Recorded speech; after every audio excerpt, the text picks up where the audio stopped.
प्रतिपक्ष में भी ऐसा गोठा घुमाएंगे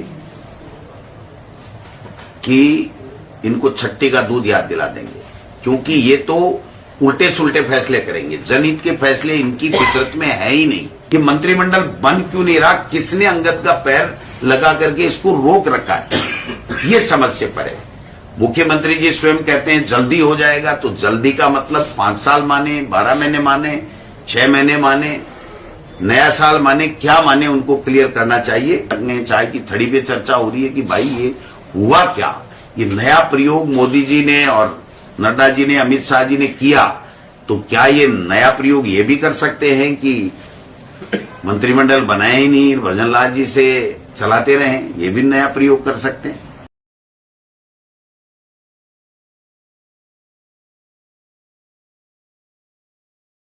कल ही कहा था कि कोई योजना बंद नहीं होने वाली है, उनको और ज्यादा मजबूत और सशक्त किया जाएगा। आपने तत्काल आते ही 5000 नौजवानों को बेरोजगार कर दिया, उनको दर दर की ठोकरें खाने के लिए मजबूर कर दिया। उनका घर का खर्चा कैसे चलेगा, परिवार का, बच्चों का पालन पोषण कैसे होगा, इस बात के बारे में आपको तनिक भी चिंता नहीं हुई। आपके पास दिल्ली से फरमान आया कि राजीव गांधी के नाम से जो भी कोई योजना है उसको तत्काल बंद कर दिया जाए। आप नाम चेंज कर सकते थे, स्वर्गीय अटल बिहारी वाजपेयी जी का नाम रख देते, और कोई पंडित दीनदयाल उपाध्याय जी का नाम रख देते, या आपको जो अच्छा लग रहा था वो नाम रख देते। लेकिन इन नौजवानों के साथ में आपने ये नई साल के आते आते क्रूर मजाक क्यों किया, क्यों आपने उनके ऊपर ये कैंची चलाई, समझ से परे। आज 25 दिन बाद में भी इनसे मंत्रिमंडल नहीं बना, सीएमओ में अधिकारी नहीं लगे, सारे के सारे ब्यूरोक्रेट्स हाथ पे हाथ धरे बैठे हैं, अपनी लाइजनिंग कर रहे हैं अच्छी अच्छी पोस्टें पाने के लिए। कोई दिल्ली की भाग दौड़ कर रहा है, कोई किसी नेता के पास जा रहा है, किसी मुख्यमंत्री जी से संपर्क कर रहा है, कोई हारे हुए जनप्रतिनिधि जो पहले थे उनसे भी संपर्क कर रहा है, ऐसा भी सुनने में आया है। अब इसको कौन चलाएगा, सीएमओ को और सरकार को कौन चलाएगा, ये 25 दिन बाद में भी समझ से परे है। राजस्थान की जनता अपने आप को ठगा सा महसूस कर रही है कि ये हो क्या रहा है, ये मंत्रिमंडल बन क्यों नहीं रहा, किसने अंगद का पैर लगा करके इसको रोक रखा है, ये समझ से परे।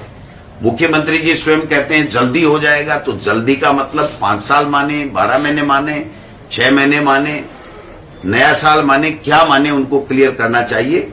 अपराध के ऊपर अंकुश लगाना चाहिए।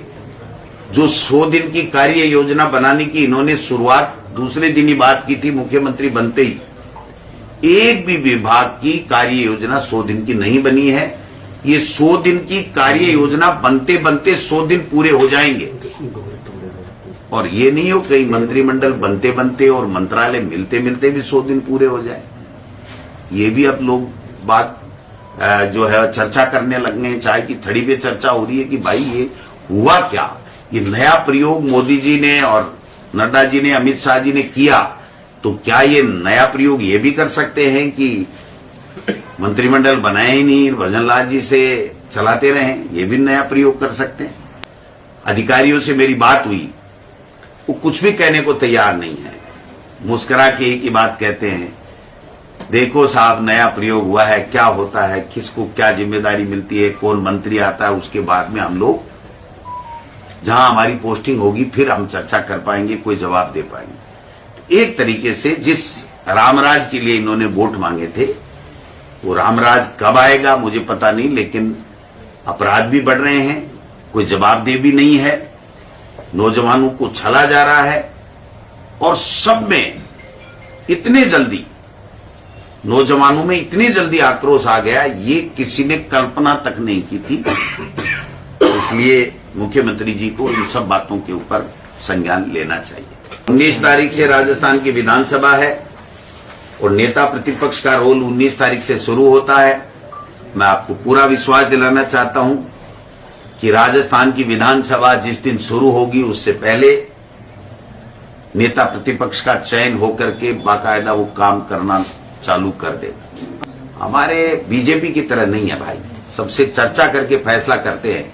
वहां पर तो राजनाथ सिंह जी आए, उनको जब तक होटल में आए तब तक यही पता नहीं था कि मुख्यमंत्री और उप मुख्यमंत्री किसको घोषित करना है। तो ये सस्पेंस जो है ये भारतीय जनता पार्टी में हमारे यहां चर्चा होती है। सतीश पूनिया जी को उनकी पार्टी में,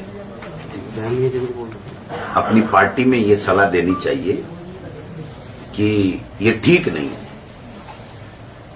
ये ठीक नहीं है कि लोगों ने मत दे दिया और आप सरकार नहीं बना पा रहे हो, एक तरीके से मंत्रिमंडल नहीं बना पा रहे हो, ब्यूरोक्रेसी को जो जिम्मेदारी देनी चाहिए वो नहीं दे रहे हो, क्योंकि सबको पता है कि अधिकतर का ट्रांसफर चाहे सीनियर हो चाहे जूनियर हो सबका इधर उधर होना है।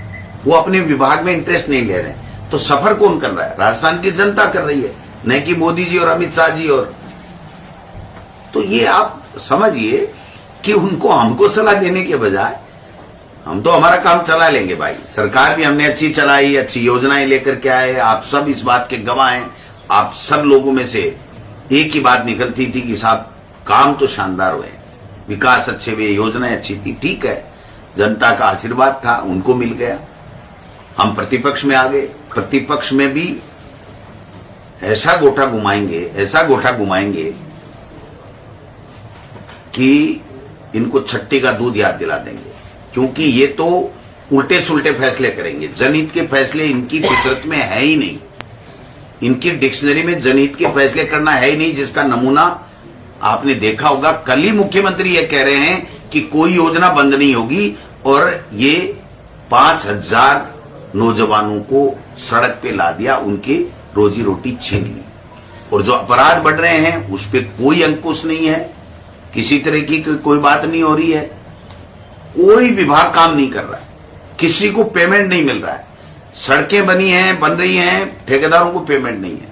जो चिरंजीवी योजना है उसमें इलाज कराने जाता है, उसका कोई इलाज नहीं हो रहा है। जो आरजीएचएस है, स्कीम है सरकारी कर्मचारियों की, उसके लिए नहीं हो रहा है। जो ओपीएस स्कीम है उसमें लोगों में यह है कि अब क्या होगा, क्या मैं 31 दिसंबर को रिटायर होने वाला हूं तो क्या मुझे मिलेगी नहीं मिलेगी, इसके बारे में कोई क्लियरिफिकेशन इनकी तरफ से नहीं है। तो न किसी योजना के बारे में चर्चा है, न कोई काम के बारे में चर्चा है। और उप मुख्यमंत्री दोनों को तो अभी पोर्टफोलियो नहीं मिला, तो उनसे तो हम बात भी क्या करें। अभी तो सारे के सारे अधिकार माननीय मुख्यमंत्री जी के पास में केंद्रित हैं। हम मुख्यमंत्री जी की कब जबान फिसल जाए, कब उनकी कलम फिसल जाए, किसी को कोई पता नहीं है। आज की तारीख में जो योजना है और 2024 तक है, उसको आप या तो खत्म करके दूसरी कोई लॉन्च करो या फिर उसको कंटिन्यू करो, उसका लाभ लोगों को मिलना चाहिए, वो मिले। तो ये कोई जवाबदारी किसी की है ही नहीं भाई साहब। कोई चर्चा करने को ही तैयार नहीं। जनता पिस रही है, तकलीफ पा रही है, हॉस्पिटल में जा जाके आंसू बहा रही है, कह रही है भाई हमारा इलाज कौन करेगा, कैसे करेगा, कोई अता पता नहीं, कोई जवाब देने वाला नहीं। यही तो विडंबना है। टेंडरों पे रोक लगा दी सब पे और काम सारे काम रोक दो, पैसे रोक दो, टेंडर रोक दो, वर्क ऑर्डर हो गया तो काम चालू नहीं हुआ तो वर्क ऑर्डर रोक दो। ये हमने तो पहली बार देखा है भाई साहब। जो भी सरकार आती है, चाहे हमारी आई चाहे पहले बीजेपी की आई, 6 महीने के आखिरी के कामों की समीक्षा की गई थी और समीक्षा के उपरांत जो कार्य चालू रखने उन्होंने उचित पाए गए वो चालू रहे, और नहीं तो उनको रोकना था तो वो रोका। लेकिन ऐसा आदेश हमने तो पहली बार, अस्थायी सीएमओ में अफसर सारे के सारे काम, पेमेंट, वर्क ऑर्डर सब कुछ रोक दिए जाए, रोजगार प्राप्त युवाओं को बेरोजगार कर दिया जाए, मंत्रिमंडल का गठन नहीं किया जाए, विधानसभा अध्यक्ष का मुहूर्त है उसको लेट कर दिया जाए,